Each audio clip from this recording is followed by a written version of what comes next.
Olá, reconciliados! Sejam bem-vindos a mais um Reconcast. Esse é o primeiro de 2026 e estamos fazendo algo diferente por aqui hoje. Estamos com pessoas que, se você está assistindo, provavelmente você reconhece pelos rostinhos, porque fazem parte de ministérios extremamente importantes aqui dentro da nossa igreja e que nos edificam muito.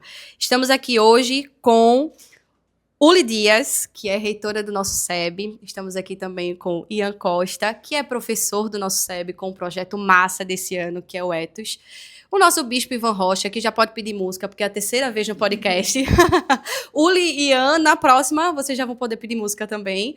E dois convidados que eu estou muito feliz de estarem aqui pela primeira vez, que é pastor Marcos Guimarães, que está à frente dos nossos discipulados, e Isabela Vilela, que está à frente do nosso Recon 365. Então vai ser um papo massa sobre ensino.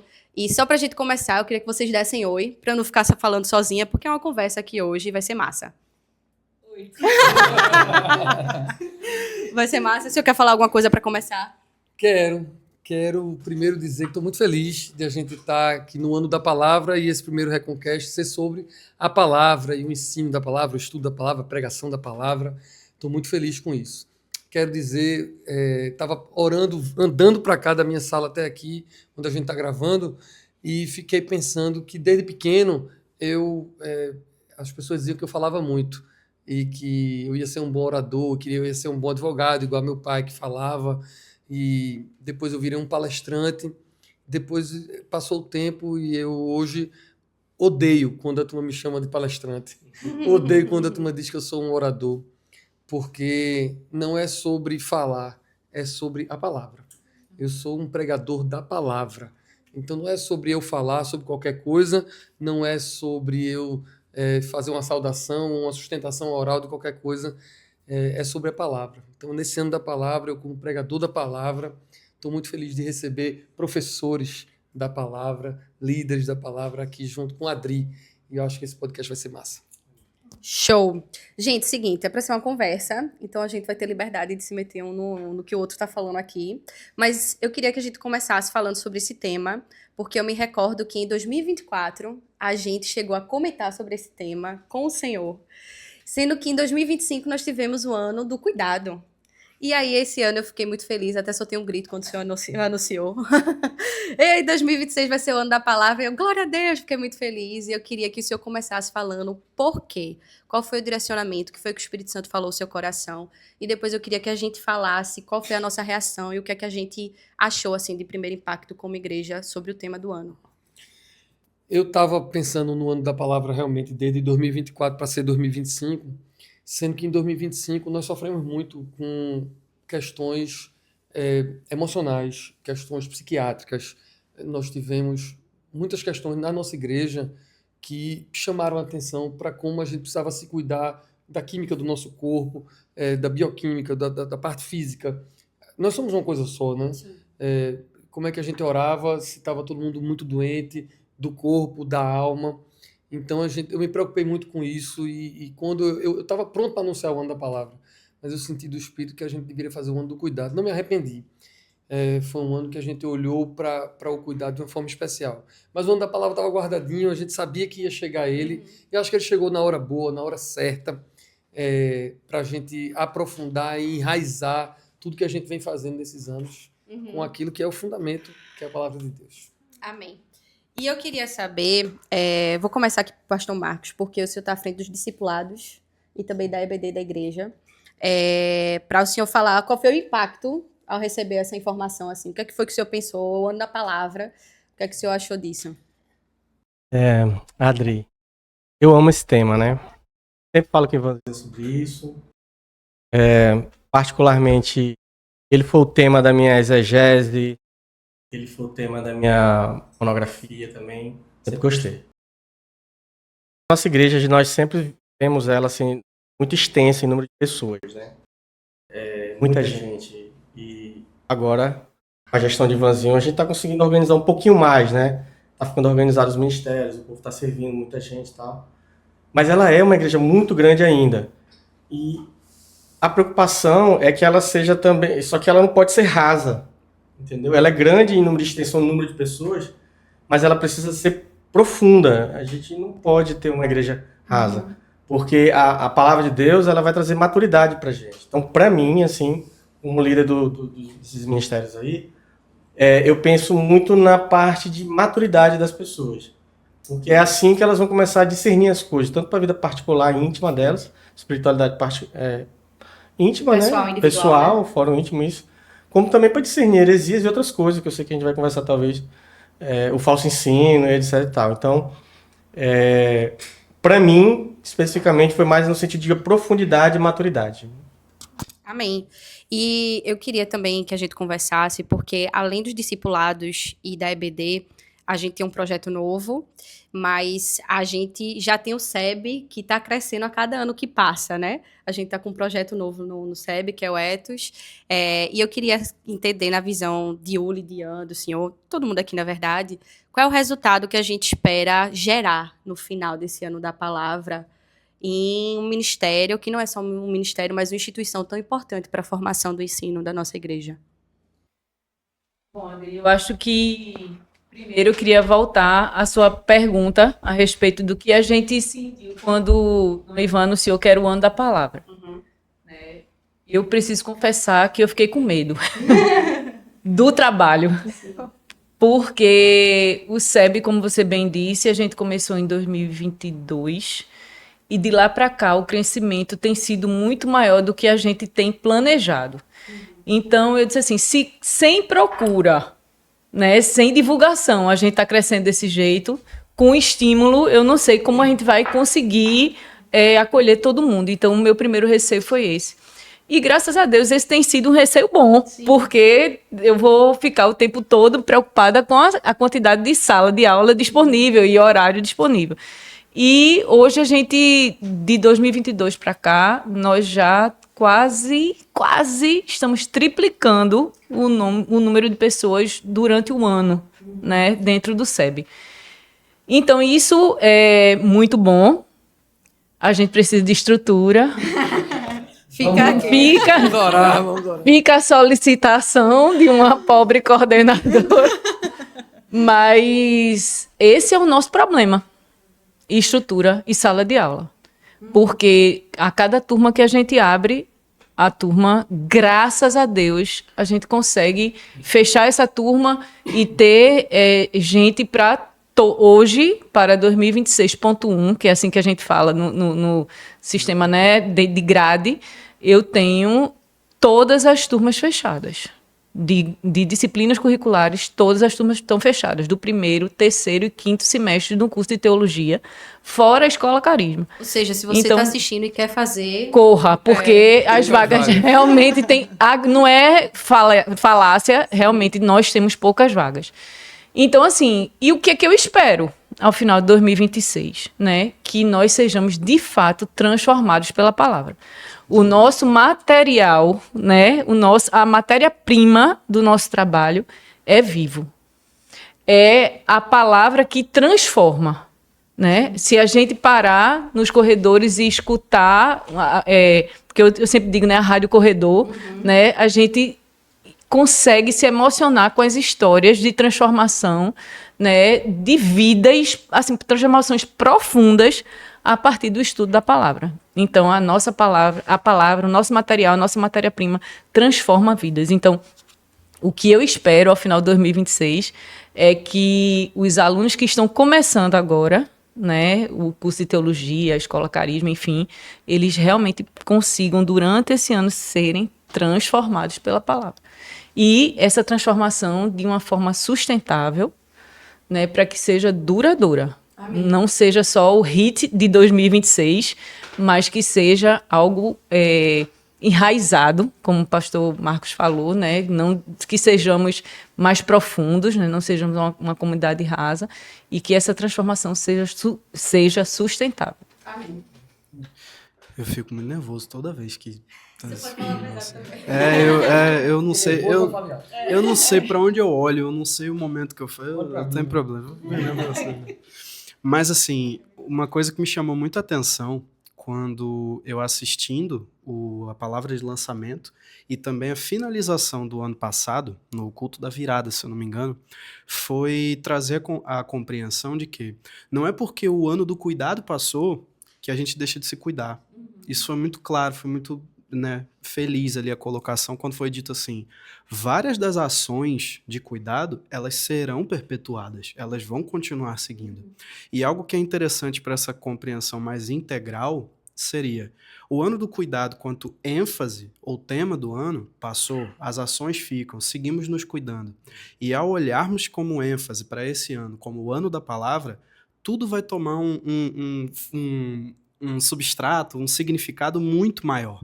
E aí é algo que eu trago como experiência de sala de aula, do SEB, já tive a oportunidade também de estar na EBD da Juventude aqui, que a fome daqueles que frequentam as instituições de ensino que dizem respeito à nossa realidade, ela é muito cativante para quem trabalha com sala de aula, para quem trabalha com o ensino. O pessoal quer, né? Exatamente. Então, assim, eu estou vindo de uma disciplina que a gente finalizou no semestre passado sobre pregação cristocêntrica, onde tinham muitas pessoas que não têm o interesse de pregar, mas só de estar ali, tendo um contato maior com a palavra, entendendo melhor como compreender ali o texto bíblico e etc., o coração vibrava, eu não vou falar de nomes, mas assim, algumas pessoinhas me vêm à mente, você vê assim, poxa, isso é muito legal. Então, certamente, o ano da palavra é algo que não vem do coração, da cabeça de Ivan, de alguns outros. É algo que, na minha experiência de sala de aula, ele vem sendo construído e vem fluindo, nascendo da própria comunidade, onde a gente entende, nos cuidamos, mas qual é o principal cuidado que a gente tem que ter? O cuidado com disciplinas espirituais, entendermos a palavra de Deus, nos aprofundarmos, como foi muito bem trazido aqui. Veja, concordando e fazendo uma pergunta para a Bela, posso fazer pergunta também? Claro. Todo mundo pode fazer pergunta. Tu sabes que era para a gente se meter. Mas eu concordo 100% com você e eu acho que a prova disso é como o 365 foi bem recebido pela comunidade. Porque eu acho que quando eu e Bela a gente pensou nisso, nem a gente imaginava que fosse ter essa procura. Eu comprei 1000 devocionais achando que eu era o cara mais ousado do universo. Liguei pro meu amigo Márcio, Márcio fez, Ivan, tô fazendo devocional. Eu disse, quero 1000. Por quê? Porque vai ser o ano da palavra e a gente vai fazer isso. Eu tenho uma menina aqui que eu tava com o plano todo, achando que 1000 era assim, né? Utópico. Meu irmão, 2000 ia ser pouco, porque a comunidade compra. Você disse, é uma coisa comunitária. E aí eu te pergunto, Bela, tu imaginava que ia ser isso? Como é que tá sendo esses testemunhos? Como é que tu tá vendo a galera que tá gravando, que tá participando e a repercussão? Testemunhos tem, assim. Eu acho que, como eu queria voltar também um pouquinho para a primeira pergunta, né, em relação ao ano da palavra, só para falar rapidinho, eu tinha conversado com a Adri no ano anterior também, que aí acabou sendo do cuidado, né, eu tava voltando de viagem com uma amiga e ela tava ouvindo, a gente tava ouvindo música no carro, e aí a música era a história da mulher samaritana, e aí ela perguntou para mim, ô Bela, me explica essa música. E aí eu fiquei, caramba, é a mulher samaritana, sabe? Tipo, ao mesmo tempo que ela tinha, tipo, um desejo gigante por aprender, não tinha muito meio, sabe? Porque quando você tá sozinho é difícil às vezes. E agora com o Recon 365, tipo, você poder fazer isso em comunidade, onde todo mundo tá lendo o mesmo texto, onde qualquer dúvida que surja, você pergunta ao seu amigo que também tá lendo a mesma coisa, sabe? Muito massa, assim, eu tô muito empolgada com isso. Em relação ao projeto e, assim, aos testemunhos das pessoas, como está vindo de feedback, né? Assim, as pessoas estão falando muito bem, dizendo que está sendo ótimo para elas, que motiva, que de manhã, quando abre o Instagram e vê, lembra de fazer o devocional, que às vezes esquecia. E isso é muito massa, assim, muito legal. Já li vários no Instagram, li vários nos grupos e fiquei muito feliz. Tive feedbacks também de pessoas dizendo, eu recebi o devocional no meu grupo de faculdade de uma menina que não tem nada a ver com a igreja, que recebeu no grupo da avó dela de senhorinha. Caramba, então, que tipo massa. assim, o negócio tá se expandindo de alguma forma, sabe? Semente vai. Tá sendo muito legal. E também tem os testemunhos, assim, das pessoas que fazem o devocional. É muito engraçado, porque assim, eu totalmente aleatório. Não tenho braço para escolher devocional para cada um, não. Vai aleatório e eu mando. Mas, por exemplo, essa semana, um dos devocionais tinha sido um versículo que tinha marcado a adolescência da pessoa, entendeu? E foi engraçado, porque quando eu li o devocional, eu disse, meu Deus, isso é muito a cara dessa pessoa. E quando eu fui falar com ela, ela disse, Bela, quando tu me mandou que eu vi, eu fiquei, meu Deus, tipo, tem tudo a ver comigo, sabe? Aconteceu também no finalzinho do ano, uma pessoa estava me prometendo enviar, acabou que no final essa pessoa desistiu, e eu fiquei, meu Deus, tipo, já é pra agora, sabe? O que é que eu faço? Eu vou gravar. E aí eu faço mais nenhum. Aí eu fui jantar com Renata, e aí eu disse, Renata, é tu tu vai gravar esse daqui porque eu preciso dessa semana desse vídeo. Aí ela, beleza. Aí quando ela viu os capítulos, ela, meu Deus, era o que Deus estava falando comigo no final do ano, sabe? Exatamente esse versículo, assim. Isso aconteceu já várias vezes, assim, e muito que eu não sei, né?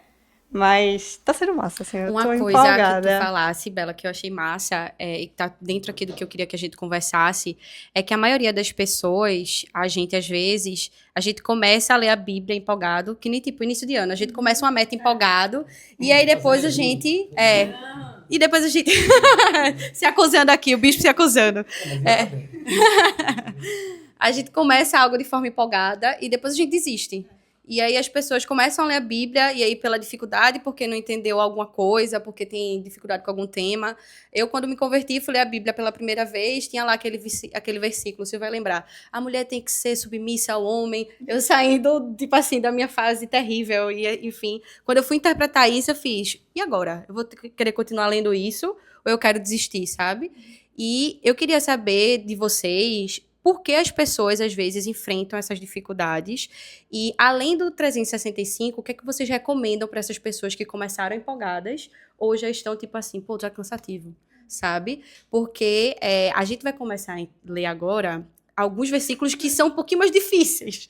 Os livros! Agora tá começando o Êxodo, né? Êxodo. Daqui a pouco. Ainda dá, mas Chega daqui aí a pouco... Deuteronômio Levítico, a pessoa já faz assim, tem algum outro? Quais são as dicas que vocês compartilhariam? Ou então, o que é que você falaria para a pessoa? Por quê?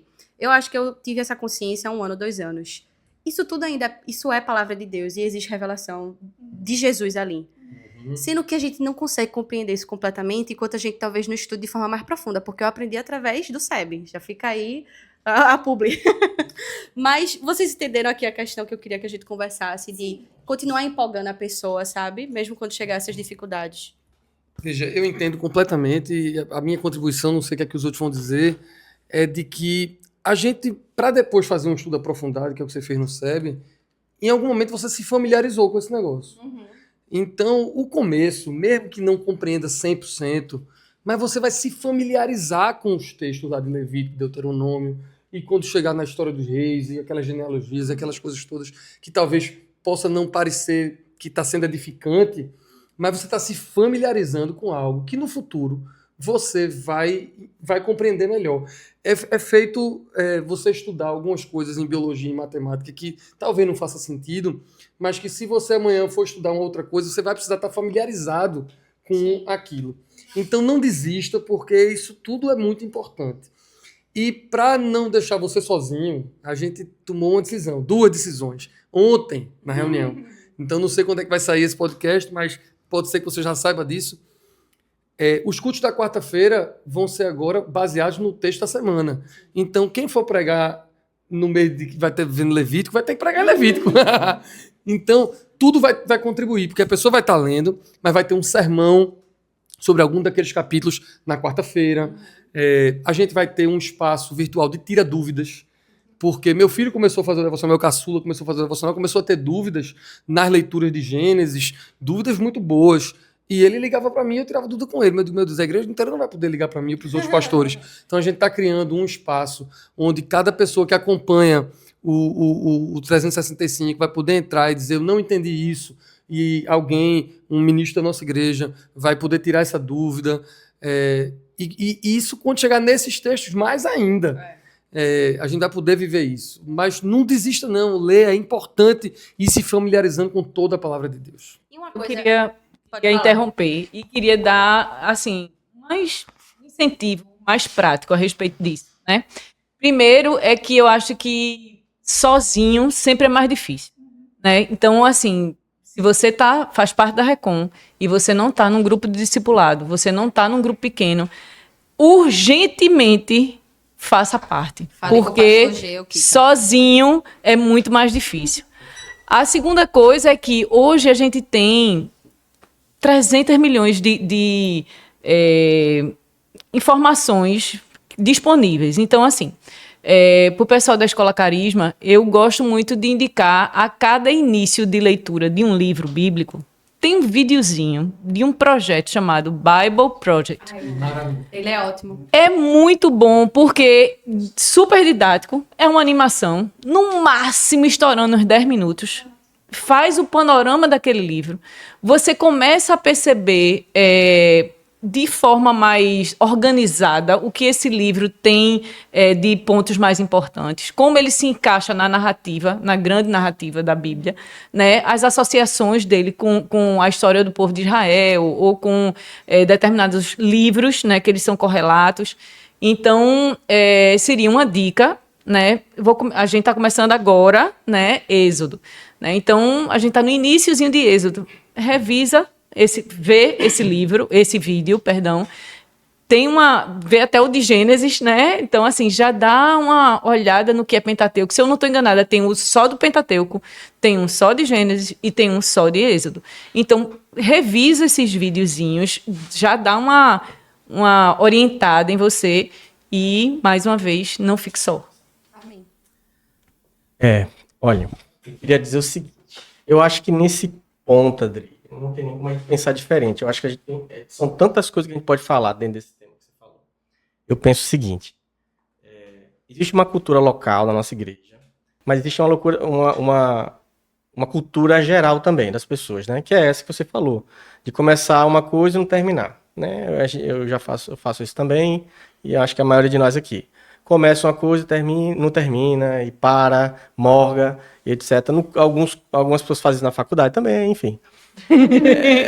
Então é o seguinte. Só não faça no casamento. Isso, amém. Em nome de Jesus, não faça no casamento.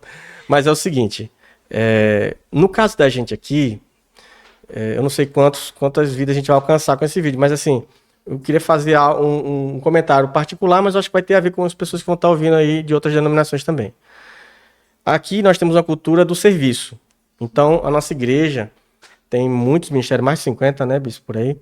E a gente admira muito isso. No início, a gente discutia sobre isso, o povo trabalha muito, é ativista, mas depois a gente percebeu também que parte dessas pessoas, elas estão querendo agradecer a Deus, né, servindo a Ele, às vezes no ministério como cursilho, etc e tal.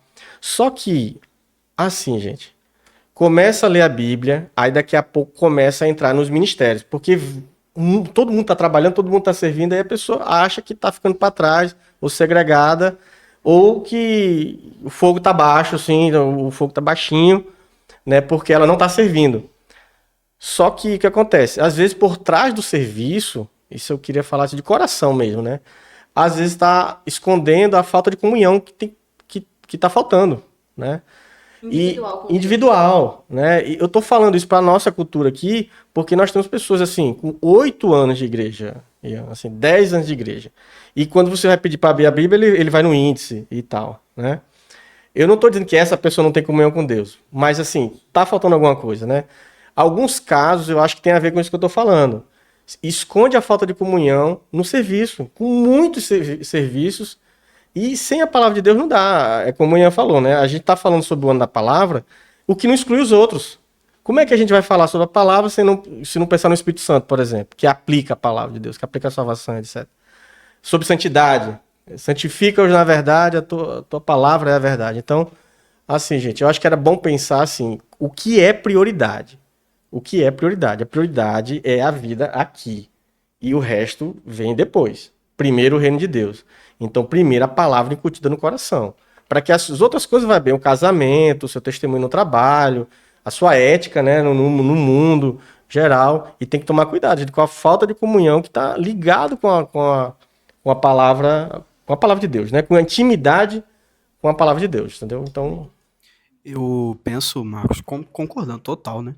Eu penso assim, o vocacionado, falando do ensino, mas isso tem sim muitas dimensões pastorais, certo? Tudo que ele deseja é uma pessoa interessada. Eu digo pela sala de aula. Quando você está dando aula para uma multidão de pessoas e fica todo mundo em silêncio, às vezes, ok, é bom por conta do controle de turma, é legal, mas quando você percebe que os estudantes estão interessados no assunto e as perguntas começam a surgir, esse é o melhor dos ambientes para o professor. Assim como para o pastor, você ter uma ovelha, uma pessoa que está demandando a necessidade, ou talvez seja o sonho de um pastor, que alguém bata no gabinete para não levar bronca, mas para dizer assim, como eu posso me aprofundar mais? Porque, de fato, a pessoa pode correr atrás de vários recursos, né? Existem muitos vídeos bons, né? O Bible Project, existem boas literaturas traduzidas, algumas ainda não, existem materiais de bíblias de estudo, comentários bíblicos, existe muita coisa boa hoje em dia, mas precisa de curadoria. Então, você ir atrás de um pastor, de tantos pastores que a gente pode ter, para dar trabalho para ele, para falar assim, me ajude, qual Bíblia de estudo eu posso buscar? Como eu posso entender isso daí? Eu acho que esse é o melhor dos cenários para aqueles que são vocacionados ao ensino. Entende? Eu acho que eu lembro muito de uma frase no Ano do Cuidado, né, que dizia que nenhuma corrente é mais forte que seu elo mais fraco. E eu acho que isso se aplica muito a essa da palavra, sabe? Tipo, a gente tá aqui para ajudar as pessoas também que estão do nosso lado, entendeu? Então, claro, nós não somos pastores, mas a gente tá lá para comentar. E aí, como foi a semana? E qual foi... caramba, eu li esse capítulo. Olha esse versículo como me chamou a atenção, sabe? Tipo, na minha grupo da minha tenda, às vezes eu coloco. Eu disse, minha gente, devocional de hoje, olha isso aqui. E eu acho que isso estimula todo mundo a também estar perene nisso, sabe? Não dá para ficar só. Não. Exato. Uma coisa que eu fico pensando é que muita gente fala assim, eu não perguntei porque eu tenho vergonha. Eu acho que um grande facilitador na minha vida é que eu não sou uma pessoa tão envergonhada. Porque quando eu cheguei aqui nessa igreja, glória a Deus pela vida de Pastor Marcos, a gente criou um grupo na época chamado Talmidins, que a gente se reunia aqui e a gente eu quero entender isso aqui, o que tem nessa palavra de Deus? Então, assim, eu fazia pergunta que eu acho que eram perguntas, talvez para o senhor que é formado em teologia e era pastor, que eram, tipo assim, muito simples, etc., mas... eu sei que nós temos uma igreja saudável, com líderes que estão dispostos a responder às pessoas, sabe? Então, os pastores, chamar o pessoal dos discipulados, os líderes, não ter vergonha. A sua pergunta, por mais simples que possa ser a dúvida de muitos e de que vale muito também a resposta, né? Então, não tenha vergonha, busque as pessoas, busque essas questões, o Bible Project, buscar uma curadoria boa e... vá em frente, porque a sua dúvida pode ser a dúvida de muitos e não é vergonha, né? Eu tenho só um ponto em cima disso que eu acho interessante de eu compartilhar. Tem muito disso, sim, das pessoas pensando, né? Porque, poxa, o cara prega, o cara faz estudo bíblico, verso a verso, que iniciativa incrível também. Não posso chegar para perguntar. Gente, eu tenho uma experiência aqui para relatar de um aluno de escola que acabou, né, que por todos os relacionamentos e as coisas todas que vão se construindo, ele chegou a Cristo. Ele era a antítese do crente, se achegou a Cristo. Aprove a Deus que ele caísse em um grupo de discipulado que eu faço parte, de alguns amigos, etc. E assim, você observa, isso é muito a dimensão de quem ama a Jesus, quem ama a palavra e tem uma vocação para isso. A pergunta mais simples, quando ela flui do coração e do lábio sincero, você chora de alegria. Porque você vê assim, cara, o que eu mais quero é responder assim, quem é Jesus? Tem uma série do Sproul, se eu não me engano, que são as questões mais básicas da fé. Pronto, lê esse livro, é bom, mas esses livros, mas, sinceramente, não existe essa de pergunta besta ou nada para pessoas que estão com o coração no lugar certo. Tudo que a gente quer é ter o prazer de contribuir ali com uma pedrinha para esse momento de início de caminhada. Isso é bom demais. Vá para onde você quer ir, que depois eu falo o que eu quero falar. Então, vamos seguir aqui. Eu queria que a gente entrasse em um tópico que talvez seja um pouco polêmico, mas é bom também conversar sobre as polêmicas, existe aquele versículo que fala que a letra mata, mas o espírito vivifica. E estamos nessa mesa com ex-presbiterianos, ex-batistas, carismáticos. E glória a Deus por estarmos numa igreja carismática em que esse estigma não existe, tipo assim, na maioria das pessoas. Mas eu ainda escuto que quem ama muito teologia não vive tantas coisas no espírito. E eu queria que Uli começasse respondendo essa resposta, porque é uma ex-batista, ela está à frente do Seminário Teológico do SEB, e ela é a pessoa dos seminários da nossa igreja também. Então, você é a pessoa do carisma, a pessoa de etc. e tudo aqui. Então, eu queria que você falasse um pouco sobre isso e que a gente continuasse aqui também a responder, porque eu acho que isso eu não sei nem explicar o que é isso, assim, na cabeça das pessoas. Se eu estudar teologia, eu não vou viver as coisas no espírito, eu não vou ser uma pessoa de oração, e uma coisa não tem nada a ver com a outra. Eu queria que a gente falasse sobre isso, porque isso é uma polêmica que ainda Bastante. Rola muito na internet, entre as pessoas, entre os discipulados. Recentemente eu estava conversando com a pessoa que ela fez, eu não vou para BD não, vou para o círculo de oração. Aí eu fiquei, o que é que uma coisa tem a ver com a outra? Não são, Divida seu avisa que não tempo. são excludentes. Exato. Primeiro. Eu achei que Pastor Marcos falou uma coisa importante para começar a responder essa pergunta, que é, se não fosse o Espírito Santo, quem é que iria enraizar essa palavra e fazer com que essa palavra ganhasse propriedade, né, no nosso coração? Mas eu penso de forma assim muito rasa para responder em duas questões, assim, de forma imediata. Primeiro é que toda pessoa que se aprofunda em determinada área de ensino, ou desculpa, de estudo, objeto de estudo, ela tende a esmiuçar tanto aquela área que aí acaba você, como é que eu vou dizer assim, tornando aquilo ali muito automático. Vou trazer para um exemplo real. Isabela é oftalmologista, né? Pronto, mas você é médica, você é oftalmologista e os dilemas oculares para ela já não são tanta coisa. Para a gente, se um protetor solar cair no nosso olho, a gente vai morrer, vai passar o dia passando mal, né? Então, à medida que a gente conhece, aquilo vai se tornando, né, corriqueiro, sei lá, pouco. E aí eu fico pensando que quando a gente pensa no estudo teológico, a gente se aprofunda tanto, bota uma lupa tão grande que aquilo ali vai ficando um negócio assim, seco, né? Uma coisa assim, pobre, uma coisa corriqueira, uma coisa, sei lá, sem tanta importância. E talvez sejam essas pessoas que acham que o Espírito vai apagar por conta de você se aprofundar.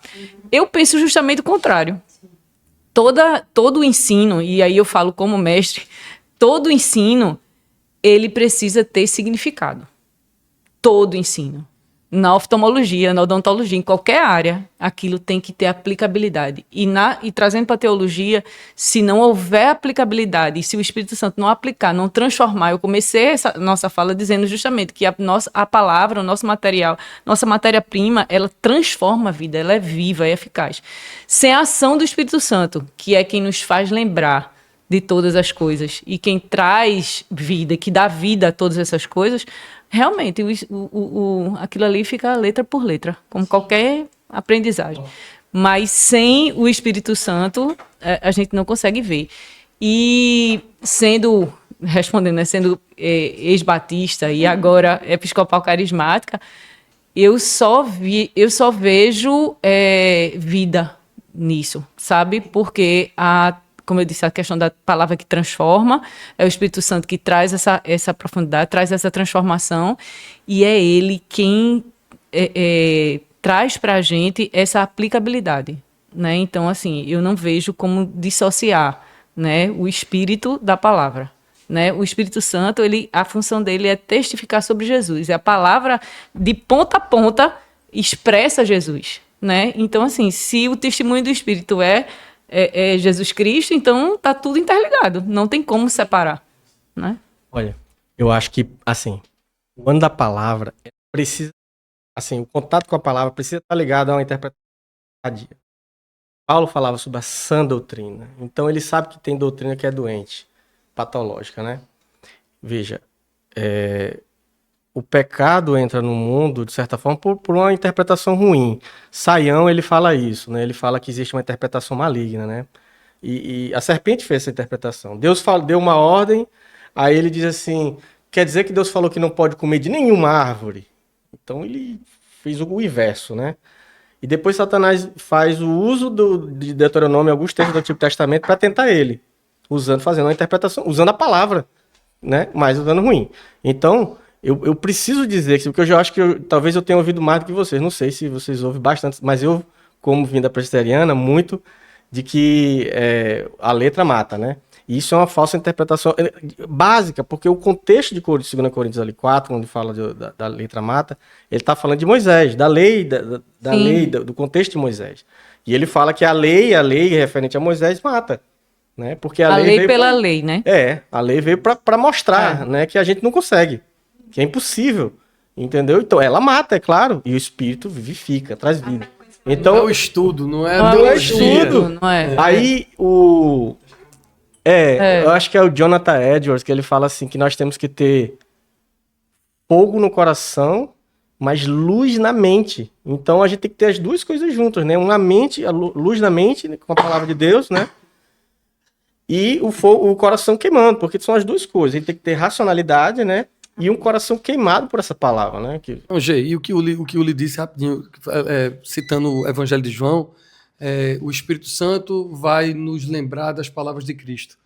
Se a gente não sabe, ele vai lembrar do quê? A gente precisa saber das palavras de Cristo. Isso vem pela palavra, a leitura da palavra. Cristo está revelado nas Escrituras. Aí o Espírito Santo, que queima no nosso coração, nos lembra das palavras de Cristo que a gente leu. Então, é a união aí. Só trazendo o Edwards, né? Que, né, Edwards fala isso num contexto de avivamentos que aconteceram, quando ele escreve justamente sobre as afeições religiosas, ele fala da necessidade de se aprofundar. E o Edwards que prega Pecadores nas mãos de um Deus irado, que é uma das grandes pérolas publicada pela CPAD, não estamos ganhando nada por isso, mas só para deixar claro, é o cara que é um brilhante filósofo. Então você vê que, assim, existe o equilíbrio, e a própria passagem tem inúmeras camadas.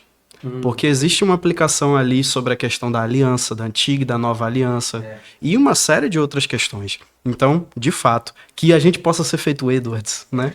E tem só um detalhe que eu queria dizer, o seguinte, e aí eu vou botar uma polêmica mesmo, né? Tu começou, a gente não polemizou, eu vou polemizar. É porque o problema é quando o ensino é pouco, e quando o estudo é pouco. E eu acho que vale para oftalmologia, para odontologia e para futebol também. Quando o cara estuda pouco futebol, o cara acha que sabe muito. Quando o cara estuda muito, ele entende que sabe pouco. Sabe pouco. Então é a mesma coisa. Quando o cara começa a estudar a Bíblia e ele entra num seminário, isso acontece mesmo, de esfriar o coração. Eu vi isso muitas vezes acontecer. Porque ele tem o primeiro contato com algumas coisas e ele acha que aquilo é tudo. E aí ele se frustra com algumas coisas, ele não compreende todas as coisas. Se ele seguir estudando, se ele seguir, ele vai para um caminho de convergência, que é isso que a gente está falando o tempo todo. Mas o ruim é quando é pouco. Quando é pouco estudo, vai afastar mesmo. Agora, quando o estudo tem um propósito, não vai não.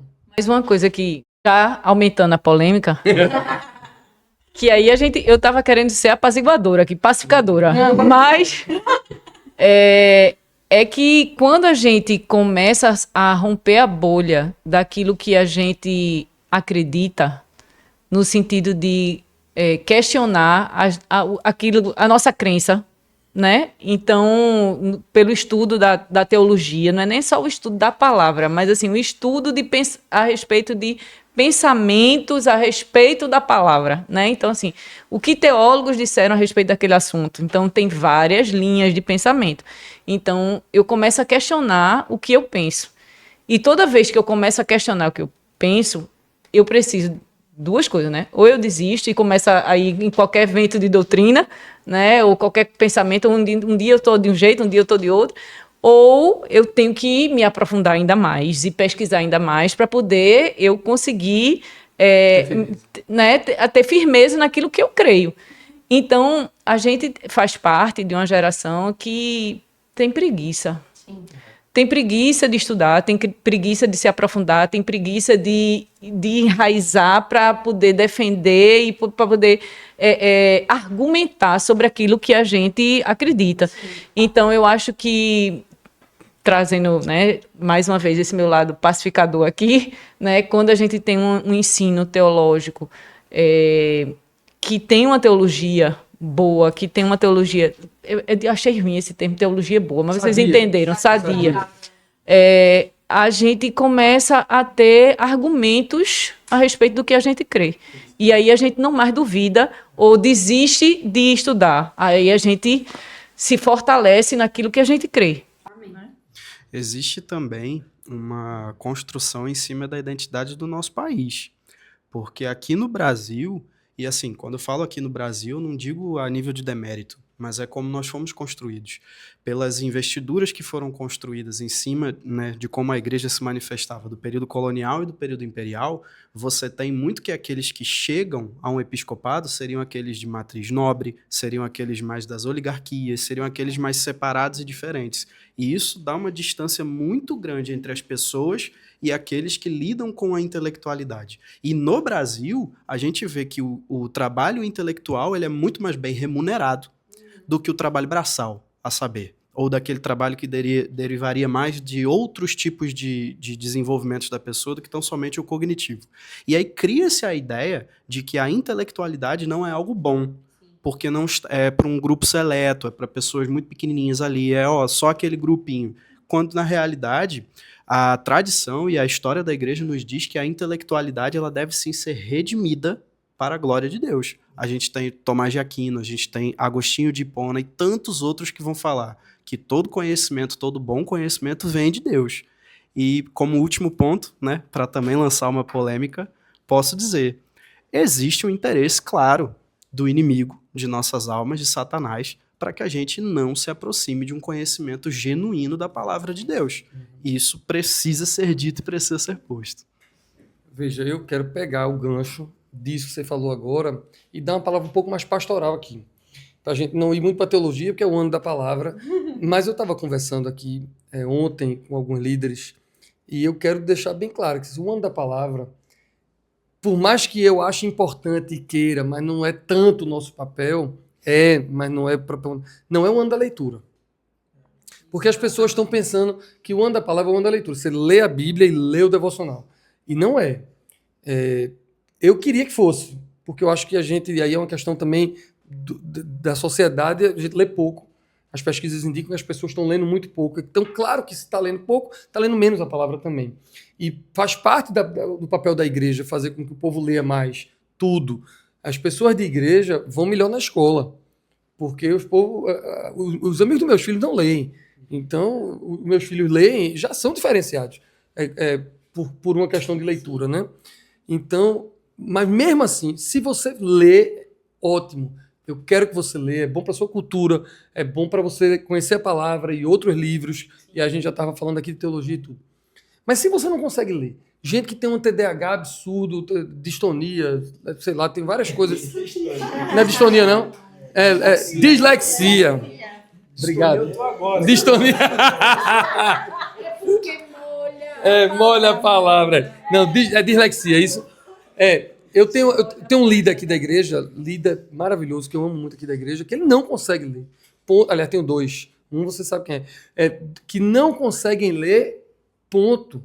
E aí ele vai ficar fora do ano da palavra? Não vai. Ele vai no Spotify, vai no YouTube, vai não sei o que. Você ouve a palavra de Deus. Você está em ambientes onde a palavra de Deus é... Nós conhecemos pessoas, eu e o marido de Uli, que são analfabetas e sabem a palavra de cor. O povo de Assembleia de Deus, ele ouve tanto a palavra em circo de oração, em culto, em estudo bíblico, que ele não lê, mas sabe. Então, o ano da palavra é o ano do verbo encarnado no nosso coração. Amém. Por isso que eu acho que tem tudo a ver com o 365, tem tudo a ver com o EBD, verso a verso, e os discipulados. E o discipulado. Tudo que a gente está fazendo, isso é importante. O ano da palavra não é só para os ministérios que estão aqui representados. O ano da palavra é para todos os ministérios, nas suas reuniões preparatórias, nas suas reuniões de liderança e tudo, para a gente entender que tudo tem que ser com base na palavra, trazendo a palavra, para que isso venha para o coração. Amém? Amém? Posso falar uma coisa? Pode. Eu acredito muito, assim, nisso que foi falado, mas acho que tem só mais um ponto, assim, que vale a pena também a gente não se deixar justificar, às vezes, por dificuldades nossas em alguns pontos, entendeu? Tipo, eu entendo muito o TDAH, dislexia, são doenças reais. Distonia. A distonia realmente complica. Mas eu me lembrei, assim, de algo, eu fiquei com vontade de falar agora, que eu sou oftalmologista, opero cataratas, e é muito engraçado, porque os pacientes, eles vão operar catarata, aí opera o primeiro olho, entre o primeiro e o segundo olho, a gente não passa óculos, porque vai operar o segundo, só que eles perdem a habilidade de enxergar de perto. E a maioria dos pacientes tá nem aí, não, passa o óculos depois. Mas os pacientes crentes, geralmente da Bleia, assim, daquela periferiazinha, ficam desesperados, porque eles querem ler a Bíblia, sabe? E, tipo, eu acho que é esse amor, assim, que a gente tem que trazer para a comunidade. Às vezes a gente tem, sim, a nossa limitação física, de saúde, de tudo, mas que a gente tenha essa vontade, assim, de, tipo assim, eu não consigo ficar 15 dias sem um óculos, porque eu vou passar 15 dias sem a palavra, entendeu? Tipo, nesse lugar. Entender esse amor, eu acho que a pregação que o senhor trouxe agora nesse último domingo, eu fiquei refletindo sobre uma coisa, e quando o senhor fala sobre isso, eu penso que é muito mais sobre transformação de caráter do que sobre teologia, do que sobre leitura mesmo, né? E o senhor falou uma coisa que eu fiquei no meu coração, que juntou com o que eu estava falando na terapia e o que eu estava escutando na igreja, porque a minha terapeuta falou uma coisa assim, se você quer que isso aqui aconteça, você tem que agir como quem quer. Não como se fosse dar errado. Ou como se não fosse dar certo isso aqui. Querer. Não é? Isso era a Bíblia. Tem que querer. E aí o senhor falou, e não foi fácil a pregação de domingo, porque o senhor pregou em cima de Joel, né? E foi uma pregação muito confrontadora. E a gente tem que ler a Bíblia como quem quer ser transformado. E não como quem está fazendo só o checklist do dia, né? Eu acho que é um ano mais sobre... Não, eu quero querer viver com Deus. Por mais que essa não seja a minha realidade espiritual agora, que foi o que o senhor falou, eu acho que o ano da palavra eu quero que a palavra seja o centro da minha vida e o meu agente transformador diário. Eu acho que é por aí, né? É transformar meu caráter, é parar de pecar em tal coisa, é parar com isso aqui, é amar mais as pessoas.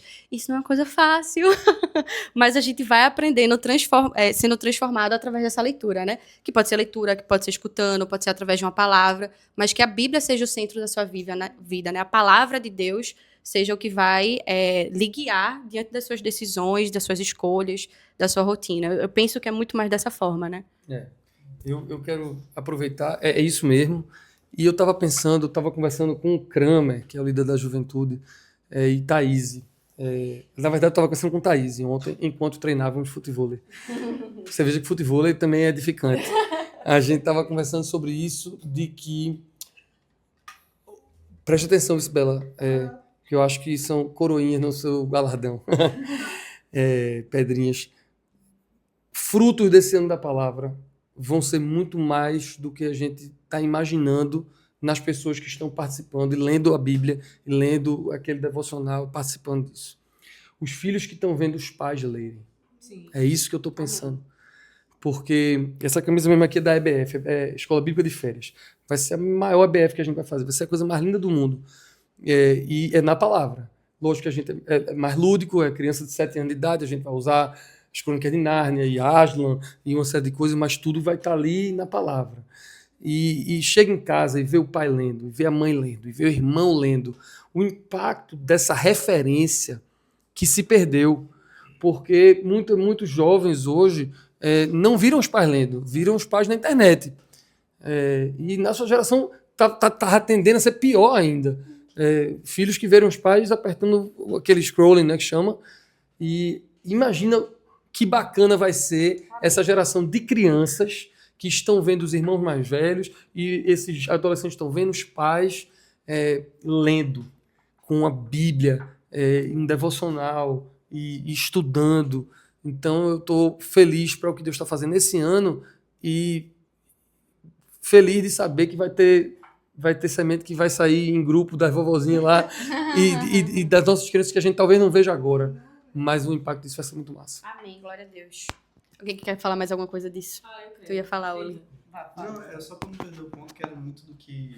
Bela Vilela. Bela Vilela. Tava falando que eu descobri, não que eu descobri, mas chegou ao meu conhecimento um aplicativo que é uma interface de inteligência artificial que lê o texto para você de forma audível. Então, para aqueles que têm a dificuldade de concentração, a dislexia, né, coisas do gênero, existem ferramentas e o nome dele, não estamos ganhando nada por isso, o nome dele é Speechify. É muito interessante, até para que você não queira tipo só ouvir... guiada. Você bota o documento, ele linka com Kindle e etc. Ele vai marcando, ou você vai ouvindo, aí você pode ler e ouvir ao mesmo tempo. Para quem tem dificuldade de atenção, é sensacional. E aí ficam dicas que não existe só esse, existem diversos outros para a gente usar E isso para a gente usar algumas das tantas tecnologias que existem hoje, né? Para ajudar nessas demandas da gente. É porque eu fiquei com isso na minha mente. Você, Adri, resgatou partes do sermão de domingo e eu me lembrei de uma coisa quando eu assisti ao culto, no culto das 8. E Ivan falou sobre a Páscoa, né? O cordeiro, quando Deus pediu para o povo comer o cordeiro todo. E na hora aquele negócio me pegou e eu fiquei meditando, não é a hermenêutica correta, não é a exegese correta, não é isso. Foi coisa como, assim, a aplicação para mim, né? O cordeiro todo, né? Então, assim, tinha víscera, tinha olho, tinha tudo. O cordeiro todo, né? Vem do grego. Não tinha pensado dessa forma. E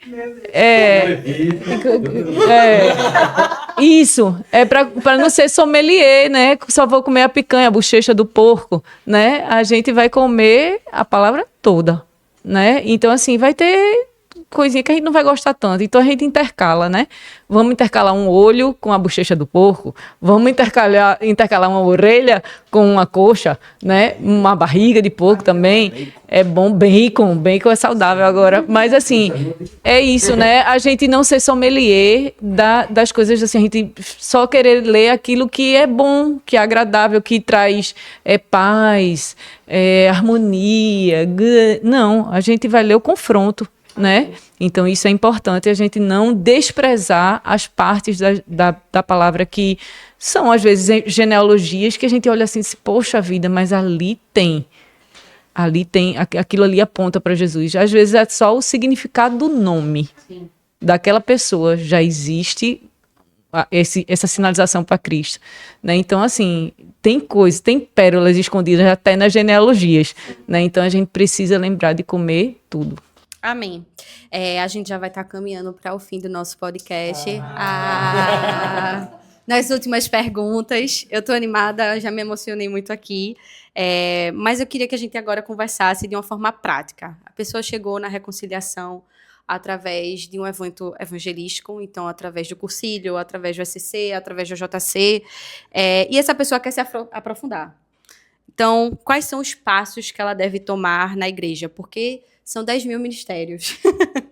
Tem muitas opções do que ser feito. Então, o que é que vocês diriam que essa pessoa precisa seguir assim de forma prática? Estou com sede de Bíblia, quero aprender, eu ando da palavra. O que é que a pessoa tem que fazer?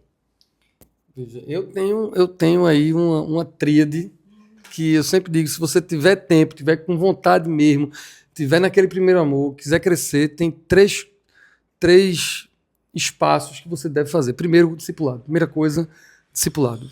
Para não fazer nada sozinho, é um grupo pequeno onde alguém vai conhecer você por nome, vai chorar com você, vai se alegrar com você, pode lhe ensinar a Bíblia, pode lhe mostrar as outras coisas que tem na igreja. Um grupo discipulado, para mim, é o número 1, porque ali a gente conecta com a igreja de verdade. Aí, se você tiver tempo, depois de uma noite estar garantida para o discipulado, aí você vem para a EBD. Isso é tudo gratuito. O discipulado é gratuito, a EBD é gratuito. Tem 4 horários de EBD, né? Quer dizer, 3 horários, mas 4 EBD diferentes. 8h15, 16h15. Porque você vai aprender a palavra de Deus. Se você não dá, por causa de não dá para dormir, tem criança pequena, então você vem para a Escola Carima, vem para o Logos, vai para o verso a verso. Alguma coisa na área de ensino. Você vem para a comunhão, para estar conectado, e começa a aprender a palavra de Deus. Em terceiro lugar, começa a servir. A gente sabe que na prática o povo prefere servir. Porque, como o Marcos estava dizendo, porque se ele faz um cursilho, ele quer devolver aquilo que fizeram para ele. Então, não tem problema de você começar servindo. Tem problema de você só ficar fazendo isso, que é o que o Marcos estava dizendo. Mas vai para um discipulado, vem aprender a palavra de Deus e vem servir no ministério também. Se você tiver tempo, tem muito mais coisa que a gente quer que você faça, mas eu acho que esses 3 é uma grande tira. Chegando aqui, estando num grupo pequeno, aprendendo a palavra de Deus e servindo de alguma maneira, bicho, isso é o céu. Isso é o céu. Amém. Vocês têm mais alguma dica para falar em relação a isso? Eu fiquei pensando numa coisa. A pessoa fez o cursilho, chegou na igreja, ouviu o que Ivan falou agora, mas a pessoa não sabe nem por onde começar a ler a Bíblia, né? E às vezes pega a igreja todinha lendo 3 capítulos por dia, ela vai se desesperar. Porque é muito, porque não tem na rotina, não tem, não sei o que lá. Então, a minha dica, eu escutei uma frase recentemente que eu achei ótima, que é assim, quem sabe se preocupar, sabe meditar. Então, a gente sabe muito bem se preocupar. Pega um versículo por dia e medita e se preocupa naquele versículo. Então, se você é ovelhinha recente, novatinho, não entre nesse Jim Rats, né, de 3 capítulos por dia, medite em um. Porque quando você começa a gerar na sua mente e cria esse hábito, eu creio que a palavra vai lhe dar fome. Então vão ser 2, depois vão ser 3, depois vai ser um capítulo, depois vão ser 2 capítulos e você vai entrar no Gym Rats com a gente de 3 em 3. Mas pequenos começos, né? Baby steps. Não despreze os pequenos começos. Então, um versículo para se preocupar por dia. Depois é depois. Um por dia. Sobre o que ele falou.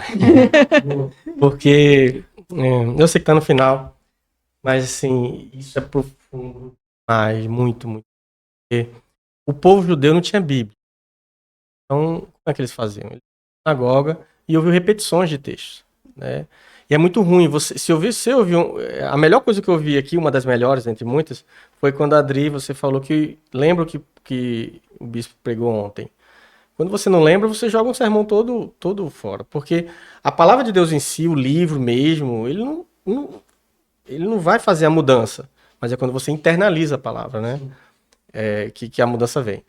Então, assim, se você lê a Bíblia, mas você não absorver, não ficar informações no cognitivo, que é importante. Porque são nos momentos de dificuldade que a gente acessa essas informações. E aí, essa palavra, ela sai... É porque eu gosto da meditação, da disciplina da meditação, que eu mais gosto, né? E do estudo. Então, a meditação, eu sei que é um outro tema, outro dia, mas eu quero só um comentáriozinho. Se você não meditar na palavra de Deus, não ruminar a palavra de Deus, como diz lá o texto, né? Meu prazer está na lei do Senhor, na sua lei eu medito dia e noite. Depois não está servindo de nada a leitura. Tem que meditar. Porque quando você medita na palavra de Deus, ela faz você rir, você se encher de gratidão, você chora, você fala, Senhor, como eu tenho que mudar? Aí você fala, Senhor, eu preciso te servir, mas agora eu preciso te servir também com zelo, porque a Bíblia, você vai sendo constrangido por ela quando ela está dentro da tua alma. Ela vai fazendo um detox, né? É como o motor do carro, quando você liga, né? Ele sai lubrificando as questões ali. Então, isso que você falou, William, assim, não tinha como não comentar, né? Para quem está começando, né, é importante. Ler é importante. Mais importante do que ler é estudar. Absorver, ruminar a palavra de Deus até que ela vire praticidade. O Colossenses 3,16 ele fala: habite ricamente em vós a palavra de Cristo. Né? Ô, Marco, tão lindo isso. Eu sei que está terminando, mas é rapidinho. Porque é o seguinte: os meus amigos me chamam de língua de cimento. Porque eu sou abstêmio de vinho, eu não bebo nada. Aí o pai de Maluboba, Pedro, ele toma vinho e ele sabe a diferença de tal vinho, de tal vinho, de tal vinho. Eu não bebo nada e meus amigos não bebem nada e eu língua de cimento. Aí tem outros amigos que são especialistas em café. E aí cada um sabe do café, não sei o que. A Bíblia vai ser assim, eu tenho certeza que é assim. Quando você escolhe um versículo e você medita e você saboreia ele, e aí daqui a pouco são 2. E aí você vai deixando de ser língua de cimento de Bíblia. Eu ainda tô com esse negócio de língua de cimento. Tu não entendeu, não? O paladar é tão duro que a língua é de cimento. Então a língua é de cimento. Obrigada, que eu não me senti abandonada. Você não consegue né? discernir o café, nem o vinho, nem nada. Essa foi a expressão que me ensinaram. Vamos orar então para o povo não ser língua de cimento de Bíblia. Por quê? Porque isso vai dando gosto. Eu me lembro tanto que quando eu lia, era o marido dela, que eu via que ele lia, que ele entendia, e eu queria ler e saboreava. E cada coisa que eu aprendia era gostoso. Então, assim, é como o Uli disse, você está começando agora, ovelhinha recente, valendo de pouquinho em pouquinho, que você vai gostando, vai se animando e vai sendo... Daqui a pouco vai ser todo mundo sommelier de Bíblia. Essa semente não falha. Não falha. O negócio não é pelo hábito, é pela semente. E eu vou deixar Ian falar também, mas eu fiquei pensando numa coisa que é tão importante isso aí, ter essa prática, que é... Não. Podcast vai ser Sobre a língua de cimento e sobre distonia. Assuntos de sonírio. Mas o que eu fico pensando também, eu estava falando de Timóteo essa semana, e Paulo fala para Timóteo para ele guardar a palavra de Deus no coração, para ele se proteger dos falsos ensinos, dos falsos mestres. E a gente vive numa era com muitos falsos ensinos, com muita coisa errada sendo explicada sobre a Bíblia. Então, o que eu fico pensando, e quando eu me converti e eu era agnóstica, e eu conhecia a Deus, eu não quero nem escutar direito o que o pastor está falando, eu quero saber o que a Bíblia está dizendo. Porque se o pastor estiver errado, o que é que me protege? Então, eu acho que um dos grandes incentivos para mim, que eu queria abrir essa oportunidade para falar também, é a Bíblia é o que está certo. O que a pessoa do seu lado for falar, talvez vai estar errado, a palavra de Deus não está. Então, a gente precisa pegar esses versículozinhos. Eu lembro de um dia que eu liguei para o pastor Marcos morrendo de chorar, quase numa crise de pânico, e ele, Salmos 42. E o Salmos 42 nunca mais saiu da minha cabeça, porque eu sabia que a minha alma descansa no Senhor, e porque Deus estava comigo, e eu fui me lembrando. Então, quando a gente vai lembrando das coisas, a gente vai lendo a Bíblia, isso vai guardando no nosso coração, tudo muda. As coisas de fora vão... As pessoas podem falar coisas erradas, a gente vai passar por diversas coisas, mas a palavra do Senhor está conosco. E a gente vai conseguir passar pelas coisas dessa vida. Pode falar. Poxa, que legal. Momento fofinho. Momento fofinho. Te dá um abraço ali no Marco. Que coisa linda, velho. Depois do Língua de Cimento, vai um negócio Eu ia falar muito em cima disso, sabe? Porque acho que posso falar em cima desse seu relato que o Marcos, ele foi e ainda é uma figura pastoral na sua vida. Sim. E assim, volta a bater no ponto. Dê trabalho ao seu pastor, mas não de fazer coisa errada, mas no sentido de, não sei meditar na Bíblia. Pergunte ao seu pastor como você faz, como eu posso fazer.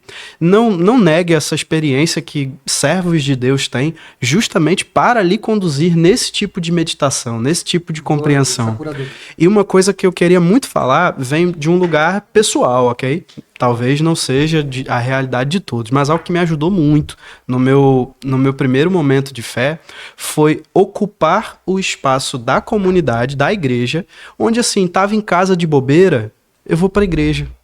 Porque ali tem alguém que posso conversar uma conversa um pouco mais edificante, tem uma pessoa que pode tirar uma dúvida, eu posso meditar com mais paz e tranquilidade. A gente vive num mundo muito digital e às vezes a importância de lugares analógicos, vamos assim dizer, ela é muito esvaziada. Às vezes assim, tá de bobeira em casa, não dê espaço a um maligno não, vem pra cá. Você encontra um pastor, você encontra um irmão na fé, você encontra pessoas que vão lhe auxiliar nisso.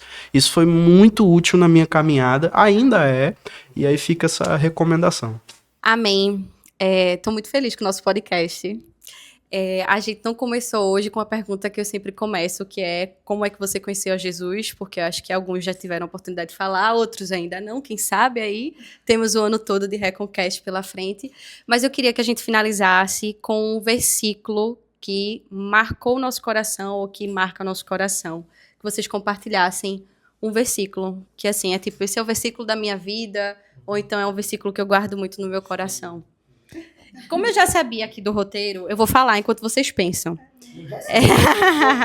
Eu sei o endereço. Eu também sei. E eu vou falar sobre um versículo que saltou aos meus olhos há uns 2-3 anos atrás, e que Deus ainda fala muito comigo, que é Provérbios 13:12, que fala: a esperança adiada faz o coração ficar doente, mas o sonho realizado é a árvore da vida. Eu acho que um crente amargurado é um crente que não entende a esperança do evangelho. E eu fico com isso no meu coração porque eu acredito que Deus nos chamou para uma vida de esperança, com sonhos e etc. Então isso fica guardado no meu coração. Quem quer falar? O senhor? Eu não tenho dúvida nenhuma que é Esté 4,14b. Ainda digo mais. É Esté 4,14b. E quem sabe se para conjuntura como esta é a que foste elevada a rainha. Não que eu seja rainha, mas eu acho que esse texto é um texto que foi muito importante de como Deus falou comigo na palavra. Esté 4,14, sem dúvida. O meu é também um texto que foi acho que foi a primeira passagem que eu tive contato quando me converti.